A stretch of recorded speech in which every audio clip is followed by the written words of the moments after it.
Kalen DeBoer's comment following Bama's scare against South Carolina. The ball didn't bounce our way, but... Coach, did you see the same game I did?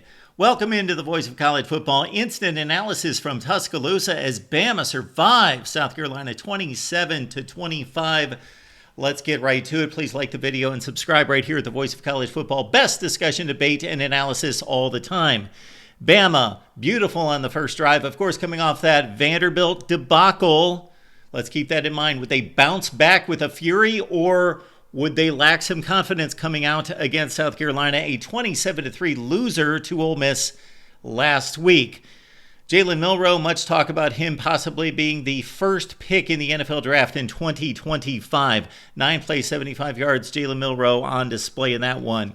South Carolina got a stop on the next drive, but they ran into the punter. Gave Bama new life. Credit South Carolina's defense because they got 2 stops on the second drive, and that would be a theme throughout the game because they really played well on that side of the football, did the Gamecocks. Tim Smith and the Bama pass rush were present all day, and that's really what won the football game for Bama when you really look at the defensive effort for the tie that was so much better versus what we saw against Georgia in the second half and all day against Vandy last Saturday and giving up 40 points.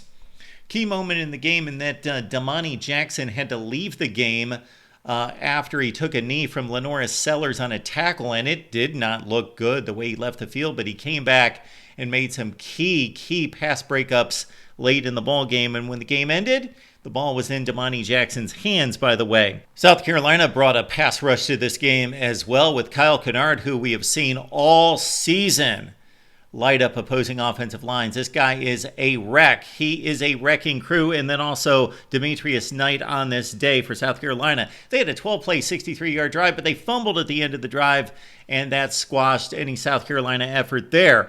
Give it back to Bama on offense in the first half. Jalen Milroe completely commanded this drive, including a 27-yarder. There was some Jam Miller mixed in as well. Justice Haynes with the TD, and Bama led 14-0 on the 7-play, 67-yard drive. Okay, this is where the game changed.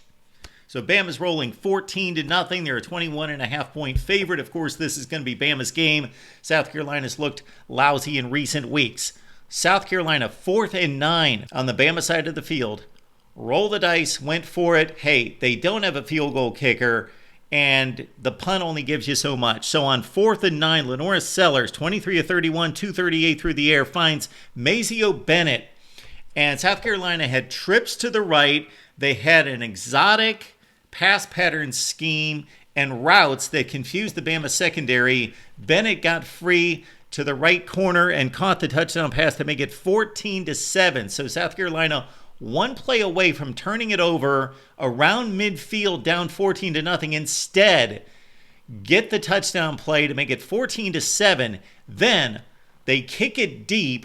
Bama should not have brought the ball out. They're stuck inside the 10-yard line. Jalen Milroe wanders all the way back from the 12-yard line into the end zone on a pass play. He gets sacked by our buddy Kyle Kennard, forces the intentional grounding. So we've got a 14-9 game on the safety. And then bam, of course, Bama's got to kick it back to South Carolina because of the safety. South Carolina only has to drive a few yards before the end of the first half, kick the field goal to make it 14-12. So just like that, from 14-0 to 14-12, we go to the second half. Vanderbilt killed this Bama defense in many ways last week, but especially with the shovel pass. And South Carolina took a page from Vandy, not just the traditional shovel pass from the set position, but the quarterback rolling or sprinting left. Boom, Lenoris Sellers with the shovel pass that highlighted an 8.5-minute South Carolina drive right out of the gate. South Carolina with a perfectly scripted drive. Rocket Sanders, 16 carries, 78 yards with a touchdown. 19-14. 19 consecutive points for this South Carolina football team, and we've got a ball game, folks. All right, this was key right here. South Carolina's up with 12 minutes left to play, 19-14. They've got the ball. They're driving. They're near midfield, and Lenoris Sellers handoff, miscommunication, the mesh point, the whole deal. This is the one down point of the read option offense and that play. If you do not have timing and decision making from the quarterback, if he's indecisive, number one, or if there's miscommunication between he and the back, and that's exactly what happened there. And we've got the ball on the ground. LT Overton, the Bama tremendous defensive lineman, with the fumble recovery at the Bama 31. And bam, Jalen Milroe goes to work. He runs for a touchdown as he was really keeping the ball a lot in this game on run keepers. Of course, he scrambled from the pocket, but he's pretty much a passer on called pass plays. They ran him 18 times today. Failed two-point conversion after the Milroe TD. Bama led 20-19. And yeah, buckle in for a great final stanza of football here. South Carolina with the drive, but I could see it when they lined up for the 51-yarder. They have a bad field goal situation. College football programs out there, coaches, if you want to keep your jobs, go find a field goal kicker. They miss from 51 yards. These NFL kickers are lights out. You've got to find them somewhere. If they can fill up 32 field goal kickers in the NFL, then they've got to have a spillover. But we only see certain programs in college football that have reliable place kicking. South Carolina is not one of them. They missed a long one at the gun against LSU that would have forced overtime. They miss here with 6 minutes left, and Bama still led 20-19. And then Bama even scored on the next drive with Jeremy Bernard getting free, busted coverage.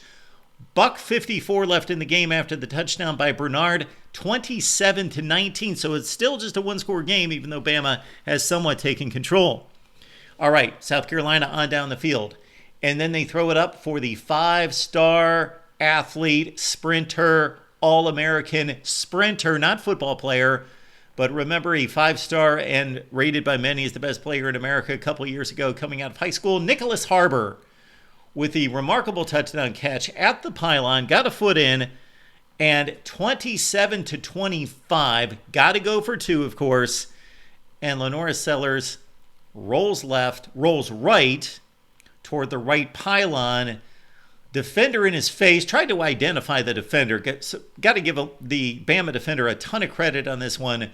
Someone forced the overthrow because Sellers had Jacobs open in the corner of the end zone. Not wide open, but for a college quarterback at the SEC level, yes, open to hit him for the game tire. Missed him, sailed it in the first row. Just a horrible pass. 27-25, Bama with the win.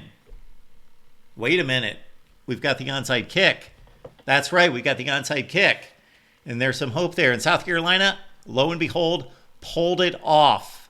So they get the ball at the Bama 49 with 34 seconds left to play.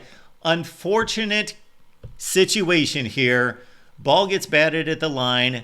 South Carolina offensive lineman instinctively catches the football, wastes a ton of time, and that pretty much killed it between the Bama pass rush and that play that cost them so much time and, of course, only gained like 2 or 3 yards.